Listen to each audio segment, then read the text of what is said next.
मग कमल्या काही खास खबर काही गावात फिरले की नाही तुम्ही एवढ्यात? खबर काय खबर विशेष काय नाही, पण एक आहे भाऊ. काय? त्या सरपंचांनी ना सगळ्या ग्रामस्थांना आपल्या सांगितलेल्या लोकांना ते घरपट्टी पाणीपट्टी काय असेल ना लवकरात लवकर भरून टाका म्हटली. अरे ती दौंडी त्याचीच होती का काय काल? हा घरपट्टी पाणीपट्टी आपल्या गावातून लय सारा गोळा होतो बरं का. घरपट्टी पाणीपट्टी ते सगळं आरोग्यकरण ते गोळा होतं. हे ना ग्रामपंचायतचे पैसेच हातात नाही दिले पाहिजे लोकांनी. तुम्ही एक काम करायचं बरं का, काहीतरी करून आपण असं डोकं लावू की ग्रामपंचायतकडे पैसे भरणंच नाही केला पाहिजे लोकांनी. असं करायचं काय मग? करायचं काय, तुम्ही सांगायचं प्रत्येक गावात आहे ना घरोघर जायचं आणि सगळ्यांना सांगायचं की तुम्ही पाणीपट्टी भरू नका आणि घरपट्टी बी भरू नका. पाणीपट्टी घरपट्टी त्यांनी भरली नाही मग भरायची कोणी? अरे सरळ सांगायचं चेअरमन भरणार आहे. चेअरमन भरणार आहे? चेअरमन भरणार आहे. तुम्ही भरणार आहे? अरे कशाची भरतोय मी आता? ते जर म्हणलं ना चेअरमन भरणार आहे, लोक भरीतच नसते. याच्यात 1 वर्ष जाईल. लोक पाणीपट्टी भरणार नाही, घरपट्टी भरणार नाही, याचा अर्थ ग्रामपंचायतकडे पैसेच येणार नाही. ग्रामपंचायतकडे पैसे नाही आले तर काय होईल? ग्रामपंचायतला जास्त काही काम बी करता येणार नाही, कारण या सगळ्या निधीवर ते शासनाकडून निधी येतो ते वेगळा, म्हणजे गावात दिवाबत्ती वगैरे जे लावायचं नाही का, वरतून सरपंचाची अडवणूक होईल. ऐका ना, प्लॅन कसा करायचा असतो त्याच्यावर सरपंच काय करेन सरपंच काय लोकांना म्हणशील पाणी बंद करा, लाईट बंद करा. अरे सरपंच विलन होऊन जाईल ना.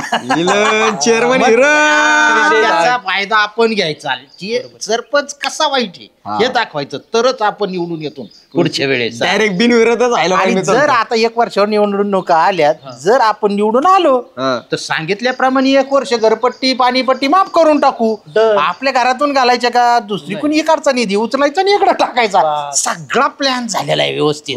त्यामुळे आता तुम्ही सुटायचं लगेच आणि सांगायचं कोणी घर तुम्ही दौंडी की कुणीही घरपट्टी पाणीपट्टी भरू नका, ग्रामपंचायतला खडकू देऊ नका. चेअरमन आमचे समर्थ आहे, चेअरमन भरतील. सरपंच वट निवृत्त सांगतो पळ प्रेम्या. आलो समीजान स्वीकार सांगतो. ग्रामस्थांनो, सरपंच अरे ग्रामपंचायत तुमच्या ताब्यात आहे ना? तुला माहित नाही का? तू शिपाईंच नू. अहो मग 4-2 ट्रॅक्टर माझ्या रोड का टाका ना. पायजामा वर करून यावं लागत आहे. दुधाच्या गाड्या आहे ना, शाळातले पोरं त्या खड्ड्यात जातात. सकाळीच एक पोरग शाळेला चाललं होतं, त्या खड्ड्यात पडलं, त्याच्या आईनं उचलेलं आणि परत घरी नेऊन आंघोळ करून मोटरसायकलीवर सोडलंय. मोटरसायकली सेवाकडे तिकडे होत्यात राव. 4-2 ट्रॅक्टर टाका. 4-2 ट्रॅक्टर नाही बघायचं. त्याला ते खड्ड्यात बुजवणार राव, पाणी नाही साचणार तिथं. काय होतंय ते अशा मुरुम टाकला का ते असं पाऊस येतो का असं धुवून जातंय ते.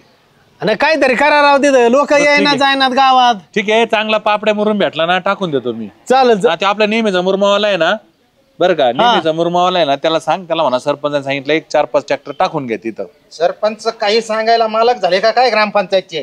गावाने मला सरपंच केलं म्हणून सगळे निर्णय घ्यायला लागले काय बॉडीच्या विरोधात? मग आम्ही काय चिखला पाण्यात जायचं का? मग तू बोलायचं नाही. तू गप. 2 मोठाले माणसं जर बोलत असले ना तर लहान माणसांनी मध्ये बोलायचं नाही. मी चेअरमन आहे, सरपंच आम्ही बघू. आणि सरपंच काय म्हणले ते मुरुम टाकायचं? मुरुम टाकावं लागेल तिथं. तुम्ही एकदा जाऊन बघा, परत मागच येणार नाही, फसून जाताना गाळात. ग्रामसभेशिवाय कुठलाच निर्णय घ्यायचा नाही. कुठे मुरुम टेंडर भरणार मुरुमचा आम्ही, गावातले लोक भरणार आणि मग ते मुरुम टाकणार, असे निर्णय घ्यायचे नाही. मग ग्रामसभा होईल तुमची 6 महिन्यांनी, तर थांबायचं का? आता तुमच्या माहितीसाठी सांगतो, हे जे 1 वर्षाचं मुरुमाचं टेंडर आपण ऑलरेडी काढलेलं आहे आणि त्याच माणसाला आपण देतो ज्याचं टेंडर निघलंय त्यालाच देणार येतोय. हा, मग अडचण इथून माग टाकायला काय झालं तुम्हाला? आमच्या तिकडे खालच्या शिवारात इतकले माणसं पाहून जावं लागत आहे, पाहून रस्त्याने. आणि तुमचे नुसते पाय फसत येतात तिकडं. अगोदर तिकडं करायचं, 8 दिवस तिकडं मुरुम टाकायचा, 8 दिवस ते काम उरकत नसतंय. त्याशिवाय इकडच्या पांदीला यायचं नाही. तिकडच्या पांदीतले लोक ह्याच गावातले आहेत ना, तरी पहिला नंबर आमचा. लय रान जमणार नाही बाळ्या, नाही तर आम्ही ग्रामपंचायत आता बंद, आम्ही कुलूप ठोकू ग्रामपंचायतला, आम्ही ग्रामसभा बोलू, आम्ही रान उठू. पण अगोदर आम्ही, तुम्हाला माहित नाही बाळ्या, अगोदरच आम्ही अर्ज विनंत्या केल्यात की तिथं मुरुम टाकायचं म्हणून. आणि सरपंच तुमचा शिपाई असला म्हणून डायरेक्ट त्याच्याकडे जमणार नाही. अगोदर तिकडे खालच्या चेअरमन तुमचं म्हणणं बरोबर आहे. तुमचं अर्ज आलं होतं, सगळं झालं, पण तिथं ट्रॅक्टर घालायला लोकांचं वैयक्तिक क्षेत्र होतं, तिथं लोकांचे पिकं होते म्हणून टाकता नाही आलं. आता क्षेत्र का आम्ही सगळं नीट केलंय, कोणाची काही तक्रार नाही. तुम्ही काम चालू करा, इकडे जमणार नाही याच्यावर आपल्याला काही बोलायचं नाही. बरं मला काय म्हणायचं, ते ज्याच्या वावरातून ट्रॅक्टर जाणार ते सोयाबीन वाले तुम्ही आता बघून घ्या. मी सगळं तिथं स्वतः उभं राहील, पण बाळ्याच्या इकडं 15 दिवसांनी 8 दिवस इकडं 8 दिवस तिकडं खालच्या आळेला. बरं ठीक आहे, हरकत नाही, देवतो तुमच्याकडे आधी ट्रॅक्टर पाठवून मग बाळूकडे पाठवून मग तर बस. काम जरा धोरणात करायचं आणि बाळ्यालाही गुरुगुर करायची नाही. किती आईला आता कसं करावं रे बाळू? काय बोलाव का नाही राव? हा ना, नाही हे ते अवघडच झालंय आता. चुकलं, मी तुमच्या गावातला नाही व मी तुमच्या गावातला पाहिजे होतो. काय केलं नसतं हे तुला सांगतो, लय विरोधक असतात गावात, इतकं सोपं नाही गावगाडा. पण मी माझ्यासाठी नाही ना राव, गावासाठी सांगतोय ना. त्याच्याबरोबर मी एकटाच येतो का त्या रोडनी? अख्खं गाव येत आहे. सरपंच हे गेलं नाही का अजून? इथं भणभण करते आमच्या इथं नाही का गुडघ्यापर्यंत चिखल आमच्या बरोबर चाललो आपला चाललो मी. सरपंच वाद होते द्यायचे नसले तर पहिले तिकडे आमच्या तिकडे मुरुम टाकतो हा टाकतो. सरपंच होणं चुकीचं झालंय गावचं. ओ मिठू भाऊ आहेत का? वहिनी बरं मी काय म्हणतो, आपले आता जे काय ग्रामपंचायतीचे घरपट्टी पाणीपट्टी आलेले ना, आता ते काय भरू नका बरं का? का बरं म्हणजे अहो विचारायचंच नाही. आता आपली घरपट्टी पाणीपट्टी चेअरमन भरून टाकणार आहे. हा, ग्रामस्थांना ताण नाही, तणाव नाही. तुम्ही 1 रुपया भरायचा नाही, काळजी करू नका तुम्ही, बिंदास. फक्त भरायची नाही, तुम्ही तुमचे पैसे ग्रामपंचायतीला जाऊन द्यायचे नाही. हा चालेल, ओके. आहे का बघ तात्या? आहे का बघ तात्या? बोला. आयला आहे तात्या. मी काय म्हणतो, ते आपले पाणीपट्टी घरपट्टी भरले का तुम्ही? नाही भरली ना? बरं झालं, भरू बी नका. आपले पैसे आहेत ना ते आपल्या डाब्यात टाका, सेव्हिंगला ठेवा. पण आपल्या त्या ग्रामपंचायतीला काय देऊ नका, कारण काय होईल, आपली जी घरपट्टी पाणीपट्टी चेअरमन भरणार आहेत. अरे वा वा, असे चेअरमन गावाला लाभले पाहिजे. चेअरमनने आपल्या सगळ्या ग्रामस्थांचं इतकं कळवळ आहे चेअरमनला की ग्रामस्थांना ताण झाला नाही पाहिजे, त्यांच्या खिशाला ताण पडता कामा नये, म्हणून त्यांनी ही मोहीम राबवलेली. तुम्ही काय भरलेलं नाही ना? भरू बी नका. लय आनंद वाटला बा, चेअरमन भरताय मानल्यावर. वा वा, असे चेअरमन गावाला पाहिजेत. वा मस्त. मग काय भरू नका, ठीक आहे? नाही हो, जाऊ. चला, हो चले. एक काम कर प्रेम आहे, आता त्या नाना आहे का बघ पलीकडच्या घरात, सांगू. सरपंच काय चार लय उतरला? काय 2 महिने झाले राव, पगार नाही काय नाही. ते पाणी सोडणारा येत आला नाही, त्यांनी पाणी सोडलं नाही म्हणलं, सरपंचाने पगारच नाही केलाय. आता ते 500 रुपये रोजाने ते लोकांची इथं कांदे काढायला गेलाय. आता काय करीन तो? त्याला घरदार चालायचं, कामाला नाही जायचं तर काय करीन? मोटरा झाल्या, त्या मोटरा भरायला सुद्धा ग्रामपंचायतकडे पैसा नाही. आता काय करूच काय मी तरी?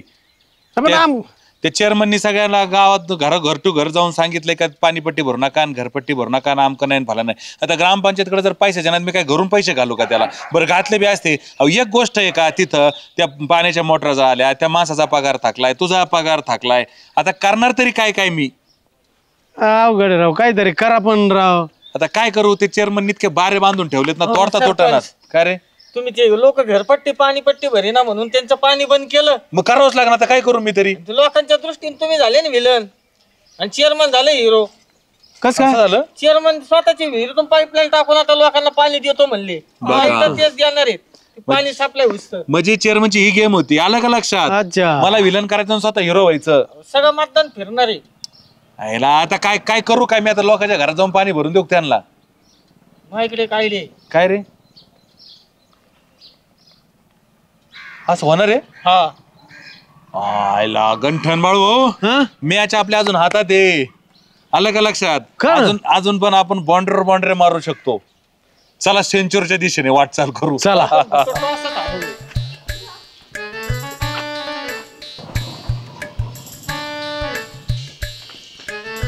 सुजाताबाई, तुम्ही वावरात जाताय की नाही? कधी जाते ना सरपंच. कधी गेले ते शेवटच्या? तुम्ही पाहिलं का ते काय वावर गांजाडलेत आणि ते रानडुकरांनी काय हायदोस घातलाय त्या गिन्नी गावतामध्ये? गवत तरी जागेवर ठेवलंय का? सगळं राऊंड घेतलंय. अहो तुम्ही गावचे सरपंच आहे, तुम्ही काही बघा का नाही? बघा ना तेवढं. मलाच काय अख्ख्या गावाला वैताग दिले डुकरांनी. अहो आता ते रानडुकर पकडायचं काम करायचं का सरपंचांनी ग्रामपंचायतनी? मी मस्त पथक आणले असते, पण ग्रामपंचायतला निधी नको का? त्या चेअरमनी सगळ्या निधी दाबून ठेवलाय, लोकांना सांगितलंय घरपट्टे भरू नका, पाणीपट्ट्या भरू नका. आता मी तरी कुठून निधी आणायचा? काय पदर थोडंच घालणार आहे मी? सगळं जे झालंय ना, तुमच्या वावराची जी विल्हेवाट लागली ना, ती सगळी चेअरमन मुळे लागली. हे चेअरमन काही बी कुठाने करतं आणि मग अख्ख्या गावाला भोगावं लागत आहे. हा का? हा बघा आता तुम्हाला तुमच्याच्याने काय होत असलं तर, माझ्याने तर काय व्हाय ना भाऊ. बाई चेअरमन होतं काय सगळं?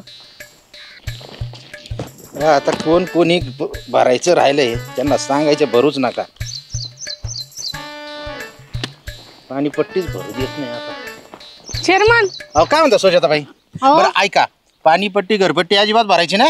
ते सगळे गावाची मी भरणार आहे. मग तुमची कसं काय ठेवीन मी? ते जाऊ द्या, माझं ऐका. काय वावरात आहे ना, वावरात अख्ख्या गावात डुकरेले झाले आणि माझ्या वावरात घुसले, सगळं गिन्नी गवत खाल्लं. कोण म्हणलं तुम्हाला? सरपंच भेटले होते, ते म्हणले. मग मी त्यांना सांगितलं तुम्ही काहीतरी करा. ते म्हणले मी तरी काय करू, चेअरमनने सगळा निधी अडवला नाही, तुम्ही पथक बोलवलं असतं, बघा ना काहीतरी करा ना. ते ग्रामपंचायतचं काम आहे का ते? आज सरपंचाला जर निधी असतं तर सरपंचाने केलं असतंय का ते? अहो पथक बिथक बोलवायची काय गरज आहे? हे सरपंचाला आहे ना फक्त कारण लागत काहीतरी. मी स्वतः जातो. तुमच्या मळ्यातले जे रानडुकरे आहेत ना, एक एक असा ताणून मारितो. एक एक अशी धोपाटी घातली ना परत तुमच्या याच्यात मळ्यात काय गावात सुद्धा ते पाऊल ठेवणार नाहीत. हा का? हा तुम्ही सरपंचाकडे जायचीच गरज नव्हती. तुम्हाला चेअरमन एवढा माणूस असताना तुम्ही याच्या त्याच्या दारात हिंडत, आम्हाला बरं नाही वाटत. हा ना, बरं झालं चेअरमन तुम्ही लक्ष ठेवता माझं वावराचं म्हणून. बरं, नाही तर कोणी पाहिलं असतं ना. तुमच्या वावराकडे काय तुमच्यावर सुद्धा लक्ष आहे चेअरमनचं. त्याच्यामुळे तुमच्या वावराकडे काय तुमच्याकडे सगळं कुणी बघत नाही. हा का? हा बर, बघा मग तेवढा. बघायचं काय, आत्ता जातो सगळे डुकर ताणून मारितो. चला कोणत्या मी मळ्यात कुठे आहे? येऊ? तुम्हाला घरी सोडतो तसंच पुढे जातो. रानडुकर घुसले सुजाताबाईच्या मळ्यात आणि सुजाताबाई गेली ती सरपंचाकडे. म्हटले सरपंच कशाला पाहिजे अशा कामाला, चेअरमन कशाला आहे? असं रानडुकर ताणून मारतो ना आता की बघ. चल चला चला. मी पण एखादी काढू का मोठी बांबू? चला. चला चेअरमन हो, साथ मध्ये आम्ही पलीकडून येतो. अरे तुम्ही कुठे?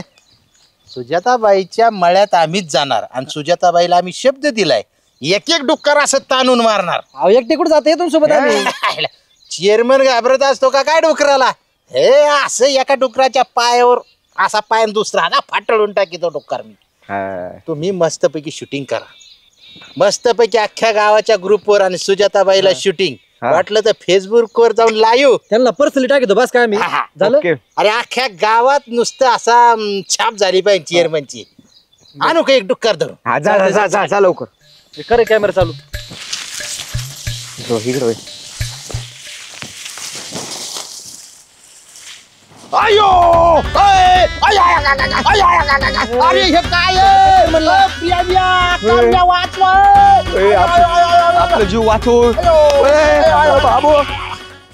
सरपंच काही तोडगा काढला का नाही राव त्याच्यावर? चालू आहे माझे प्रयत्न, लावलंय एक प्लॅनिंग मी, जरा बघू काय होतंय काय नाही. सरपंच का रे? झालं बरं का काम? झालं का? एक नंबर. कसं कसं? चेअरमन गेले तिकडं, हा. त्यांच्यावर कांबले आणि प्रेम आहे बर बॉडीगार्ड. बॉडीगार्ड. हा ते सुजाताबाई समोर छाप करतो, तुम्ही दोघं बाहेरच थांबा, मी व्हिडिओ शूटिंग करा तुम्ही. हा. मी जातून बघतो. बर. गेले, हा यांना बघून ती वाघीन आधीच पिसळलेली. हा तीन घेतली यांच्या अंगूर उडी, इकडून एक खाकुरा काढला, तिकडून एक खाकुरा काढला, पाठीवर न खवार वाढले. आणि चेअरमन हसू कुठं आलं मला. चेअरमन ते वाघिणीच माफी मागतो, चुकलं ना बाई, परत नाही येणार.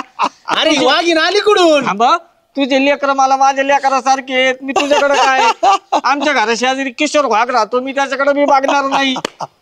अरे बाबा ही वाघीण आली कुठून? सांग बाबा सांगायला. इकडे ना त्या गावताची इकडं कोपऱ्यात त्या वाघिणीनी पिल्ल दिलेत. ती वाघिणी आली, आम्ही सुजाताबाई थ्रू चेअरमनला सांगितलं की रानडुकरं घुसलेत.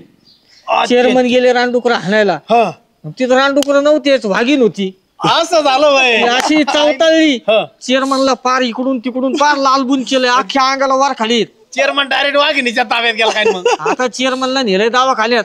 चेअरमन काय 15 दिवस दवाखान्याच्या बाहेर, म्हणजे डिस्चार्जच नाही 15 दिवस. झालं काम आपलं. आता 15 दिवसात सगळ्या गावागावात जा, म्हणजे सगळ्या पाणीपट्ट्या घरपट्ट्या थकलेल्या घ्या, त्या माणसाला पेमेंट द्या, पाणी चालू करा आणि सगळं व्यवस्थित करा. चेअरमनला नीट होऊन मागे येऊस तर सगळं गाव ओके आबाद होऊन जाईल.